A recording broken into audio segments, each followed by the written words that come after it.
everyone, my name is Tori, this is Novel Life, and welcome back to my channel. Today I have some bodyguard romance recommendations to share with you. So to be 100% honest, I've read one book, and I was like, I need more bodyguard romances in my life, and I went through a binge of reading them. And I found some good ones. Some of them were not so good, but those are not in this video. But I did find some good ones that I really enjoyed. And I thought, well, why not just do a recommendations video about it? So I'm going to start with the one book that made this whole video happen, basically. And that's Twisted Games by Anna Huang. So a lot of people have been talking about Anna Huang. I mean, her books are really, really good. The two that I've read. Twisted Love is the first book in the series, and Twisted Games is the second book. The first book is like brother's best friend type thing, and the second book is the bodyguard romance. And in this book, it follows our main male character, who is the bodyguard, Reese. I have not met a Reese that I did not like, and yes, it's spelled exactly like Reese from ACOTAR. And then we have our female character, who is Bridget, and that is obviously who Reese is protecting. She is the princess of this kind of like made-up kingdom, not kingdom, but like country, basically. And we see them a little bit in the first book. Now, I know this is the second book in the series. Some people have differing opinions on if you could read this as a standalone. I personally think that if you are someone who doesn't care about reading books in order, you could read this completely as a standalone. You'll be totally fine. It may spoil like one thing for the first book, but it's not like a big spoiler. It's not like, I don't think it's that big in my opinion, but I know some people say that you probably should read the first book. So I'll leave that up to you guys to decide if you want to read the first book and the second book. If you've read the first book, great, move on to the second book. It just came out at the end of July, I think July 29th, and I literally read it the day after it was released. I picked it up and I was so excited because how the first book ended. We got an introduction to them, and I really wanted to know these characters. So, like I said, bodyguard, princess, I mean, like, what more could you want? Like, it is so good, so steamy. The chemistry that they both have is, like, from the first time that they meet in this book, because the first book, we didn't really see them meeting because it wasn't about them. But in this book, when we see the characters meeting, it was like you could just feel the chemistry and the tension like crackle on the page, which you usually don't see, to be 100% honest. For me, it's very rare that I like see characters and when they meet for the first time, you could just feel the tension and the chemistry that they're gonna have. There's very few books that I found that do that. So this book had that for me, and I was like immediately hooked. I think I read this in like a day. It was really hard to put down, I will say. It was really hard because it keeps going and going, like action stuff happens, twists and turns happen, things came up that I wasn't expecting. So she is the princess for most of the book. Her brother abdicated, so basically gave up his line of the throne, and he was supposed to be king, so now she basically is supposed to be queen. So it's one of those things where she's like trying to get her shit together to be queen, which she never thought that she would ever be because she thought her brother was going to take care of it.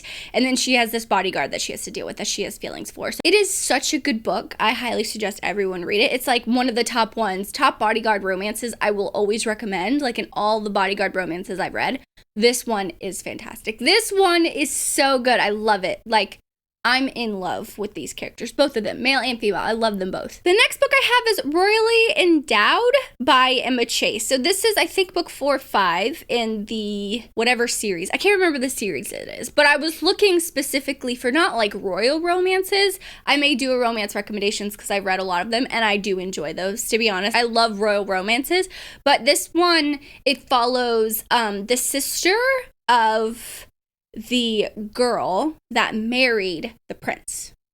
So prince's sister-in-law, basically. And of course, she's now part of this like royal family. She has to have her own bodyguard. So the bodyguard is, he has a British accent. I listened to the audio, so he's a British accent. Don't know if they're like British or that's just how the narrator did, but it is really funny because it starts off when she's a little bit younger.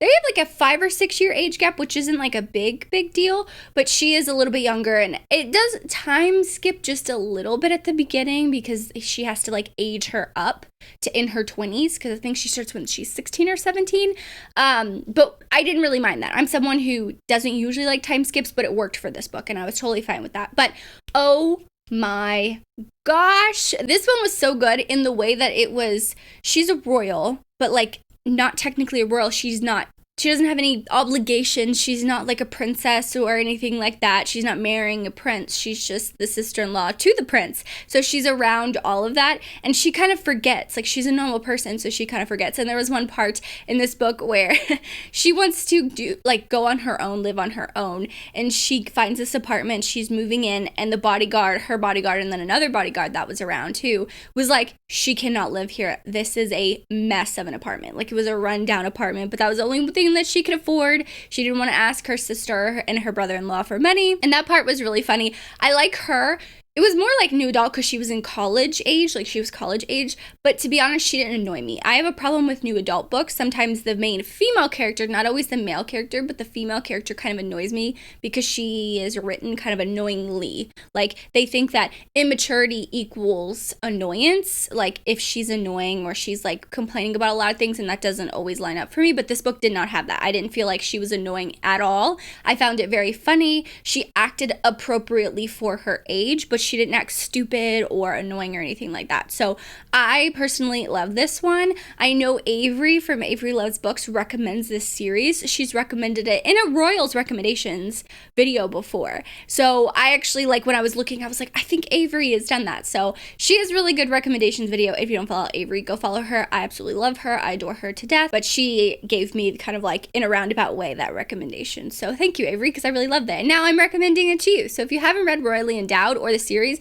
I think you could read this as standalone. I didn't feel very out of the loop. I mean, there was all these couples that came up, and obviously those are the couples that have their own stories, but I didn't feel like I was missing any information. It was really, really good. I loved it. So I'm recommending it to you. The next book I have to recommend is Broken Vow by Sophie Lark. So I recommended this book quite a lot. This is the 5th book in the Brutal Birthright series. This is actually my personal favorite out of the whole Brutal Birthright series. Top for me. So this book follows Raylan and Rena. I will say that this is like a bodyguard romance, but like in a little different way. So she's a lawyer, I will say, and she is part of like a mafia family. Of course, she does maybe some dirty things as a lawyer, helps her family, but it's not like the biggest part, but she is a lawyer. And so something happens where someone is trying to kill her and her brother or her friend from the other family. There's an Irish and an Italian family, and I get them not confused, but there's a lot of people in both families. So I think her friend, Dante, who's in the Italian, she's in the Irish, right? Rena's in the Irish. His friend from the military, which is Raylan, is hired to protect her as a bodyguard. So he is like this Southern gentleman, and they live in Chicago, I think. So she's like a city girl. And so he's like picking at her, like kind of making fun of her, but he's protecting her. And she's just like, I don't really need this. This is kind of stupid. What is happening? She's like, I want you to leave me alone. Something happens to where they have to basically leave the city. So basically he takes her to this ranch, his family ranch, to get her out of harm's way.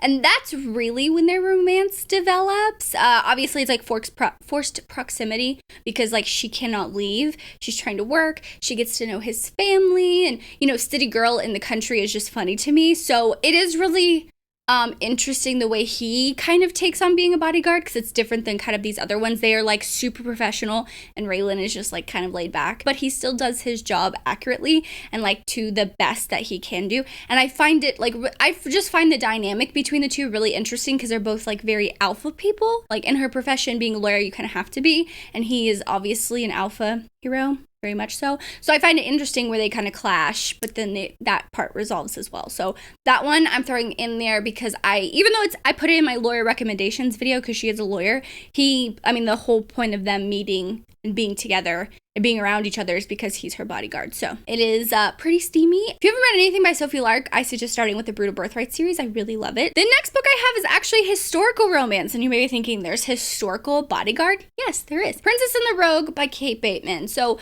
I love Kate Bateman. I've talked about Kate Bateman quite a lot, and I really like her writing. This is the 3rd book in the Bow Street Bachelor series. Now, it's a 3rd book. You do not have to read the first 2. I don't think so. They obviously come up because the 3 guys in the series in each book, they're all earls and they're all friends. They're all part of the Bow Street Bachelors. So you kind of get the couples, but it's not like a continuation of their story. You don't even see the female character until this book. Sebastian, who is our main male character in this book, you very rarely see him in the first book either. The only thing you have to know is that he doesn't want to get married. He doesn't believe in love, blah, blah, blah.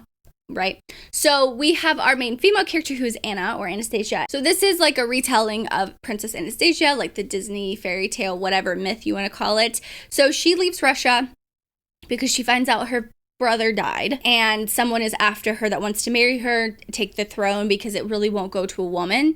And she's in Paris at that time. She's visiting Paris from Russia. So she runs away with her lady maid from Russia, from Paris to England. And she is a very educated woman. So basically she starts like her own life. She starts over. She's working. She's doing her own thing. And the way the characters meet in this book, oh my God, it's so fucking hilarious. So Sebastian goes to this like brothel house, to put it nicely, and is looking for someone for the night. And he meets Anna, but he thinks automatically that she is a whore that works there. And he's like trying to like shoot his shot basically, and it goes down not in the best way. And it's funny to me because she's there actually to teach the girls that work there how to read, and how to speak differently, because, they don't have the best like speech. So she's teaching them all these things just out of her like because she wants to, and she wants to help out in that way. So I find that really sweet. And she's like, oh my God, he's thinking that I work here. And he's like, do you want to come with me? It was just a really funny meeting. And literally from like the first chapter, I was hooked. Usually with historicals, you have to kind of like get into the story. But with this one, no. He becomes her bodyguard though, in the way that like his aunt, I think it's his aunt or grandmother or something. Basically, Anna, works as her like companion. That's her job, and she gets paid to like do stuff with her because she's older. She's a very older like woman, so she just sits and like spends her time with her, and she obviously gets to know her. And when that lady, the one that she works for, realizes something's up, she wants her nephew, or like the person, Sebastian, basically, to protect her and watch out for things that's happening. So they're kind of like forced together in like a countryside for a time. So it's kind of like an unofficial bodyguard, but like he's like kind of forced to do it because his aunt or his grandmother or whoever is like asking him to do it, and he won't say no to her. So it's a kind of different bodyguard romance, but he is protecting her. He is her protector, not in like a possessive and protective way. And that, I mean, yes, kind of, but it's more bodyguard. Like he is literally only around her because he doesn't really want to be around her, because he doesn't like the way like she makes him feel. Like he feels something for her. I hope I'm explaining that right. It's just a very like different bodyguard romance than some of these other ones, because it's like unofficial, but it's still, he protects her from danger, and it's great, and I love it. And it's a really cool historical, something I've literally never read before. This is a really unique historical. I mean, like, for me, I haven't read too many, not like some people on Booktube, but out of the historicals I read, this is a very unique one, and I really enjoyed it. The next book I want to talk about is Keep Me Close by R.M. Virtues. So this is also a new release. This also got me in the mood to read some bodyguard romances, because I saw this on Twitter. Someone posted like a snippet, and I was like, oh my God, is this a bodyguard romance? And they were like, yeah. So I immediately picked it up because it was, recently came out. So this is Aphrodite and Hephaestus. So it's like a reimagining. It's very different. Do I think that you should read the first book in this series? Kind of, because it gives you some insight into why Hephaestus and Aphrodite kind of hate each other. I have not read the first book. Not that I was confused, but it explains why there's this hate to love aspect between Hephaestus and Aphrodite. Now, if you don't know the normal like retelling, or if you don't know the Greek myth of Aphrodite and Hephaestus, they were actually like paired up as in like an arranged marriage. But Hephaestus is damaged, and the way he looks in the myth is because Hera and a Titan had a child, and that obviously can cause deformities. And then Aphrodite is obviously like the goddess of beauty and all that stuff. So she's like the most beautiful goddess ever, and they're paired up, and that's the myth, is like duality, But in this book, I will say it was very, very cool, not only because of the world that R.M. Virtues created. They created like this world where it's like independent. Hades rules over this one aspect. Aphrodite has, or this one place in the city, and Aphrodite has her own little thing that she's doing. Basically, the whole point of what she's doing, and her, not job, but what she wants to do, is take kids out of the sex trafficking ring which is being, by another character, like other characters that I don't really think the names are important, but just know that there's that dynamic. And Hephaestus basically works for his uncle, who is Hades, and he is trained by Hades as like, he grew up with around Hades, so he kind of mimics Hades in that way, where he's like a recluse and stuff like that. Of course, Hades and Persephone get together, and now Hades is like the social person. So Hephaestus is like, oh my god, why is he so social? But basically Hephaestus is like security. He owns the security. So when someone is targeting Aphrodite, obviously because she's trying to take these kids out of the sex trafficking ring, he is put as her bodyguard, and he has to be with her 24/7 in her apartment wherever she goes. Like, he has to keep eyes on her. So force proximity again, that's fantastic. But he does a really good job being a bodyguard to her, because he tries to keep it separate of how he feels, because it's like there's this like hate to love aspect. Like, Aphrodite does not want anyone, but she fucking hates Hephaestus and doesn't want Hephaestus around her at all. So like they have like sex, and it's like hate sex basically, and they like have their moment, and then they are like, don't fucking touch me after. It is really funny because that's so like, you think after like, oh yeah, let's cuddle, but they're like, no, get away from me, type of a thing, at the beginning at least. So I will say the one cool thing, not only of him being her bodyguard and him being forced to be around her and protect her, and she doesn't fucking listen to him, which is so frustrating. I'm like, girl, he's literally just trying to save your life. But he is disabled. When I was reading it, I was in the middle of reading it. As someone who is disabled, I love a chronic illness or disability representation in a romance book. I love them. I search them out. But for this one, I was kind of not getting annoyed, but I was like, what is happening? Because like they mention his disability and how his like muscles don't work, but they never mentioned an actual disease. And I thought, okay, is this at fault of the author not wanting to dive into that, because that's annoying to me, where they just use it as just like a little plot point to say that they're disabled? Or was it really a like choice on the author? So I was halfway through the book. I reached out to the author. I said, hey, I have a question. I'm halfway through the book. Is there a name for this disease? And I was actually very surprised that the author tweeted me back really, really quickly. And they said that it's actually based on his diagnosis journey, and that the way that Hephaestus was written with his disability is exactly how the author is. And I thought that was very, very, not only beautiful to write, an author to write what they're going through, but basically, long story short, he does not have a diagnosis yet. He's been working on a diagnosis, the author. The author has been working on a diagnosis for a year now, and all that they have been able to give him is that it's a degenerative muscular disease, but they haven't exactly put a name to it yet. Whether they haven't done the test or whatever, I didn't get too far into their story, but I didn't ask too many questions because I wasn't sure how much they wanted to share, but I thought that was a really, really, really cool that they put that into it. I just thought it was an interesting kind of take to do that, and I appreciated that they're trying to tell their story kind of like in the book where he's going on his like diagnosis journey. So I thought that was really cool. After I got that information, I was like, that totally makes sense, because it's not being vague. It was more just like not really saying what it was, but it was such a big part of him. Thought it was badass. All of his canes, because he walks with a cane, all of his canes have weapons in them. That's really cool. So I suggest reading this one. I really like the way that the author wrote and told the story. Also, love a good Greek mythology retelling. Aphrodite and Hephaestus is one of my top Greek mythology couples, so I was really, really excited about that one. I love that one. Definitely check that one out too. The next book I have is Out of the Blue by Catherine Nolan. So this one I actually found through KU. I was just like Googling bodyguard romances, and it didn't have a lot of ratings, and I was like, why not check it out? This one was so good. Oh my god, this blew my mind of how good this book was. So right from the beginning, you like dive into everything, and there's like, I'm not going to say too much. I'm going to be kind of vague about it, because I think not knowing what happens, it clicks probably the first like couple chapters. You realize like what's happening because that character says something. But basically, this is a bodyguard. He works bodyguard romance where he works for a security kind of firm. This company hires him to protect their new face of the company, and that girl is actually a surfer. She's like a really good professional surfer, and of course they hired her to be like an ambassador kind of a thing, and they want to make sure she's protected, and they hire the security firm, who is our main hero, and they are kind of forced together.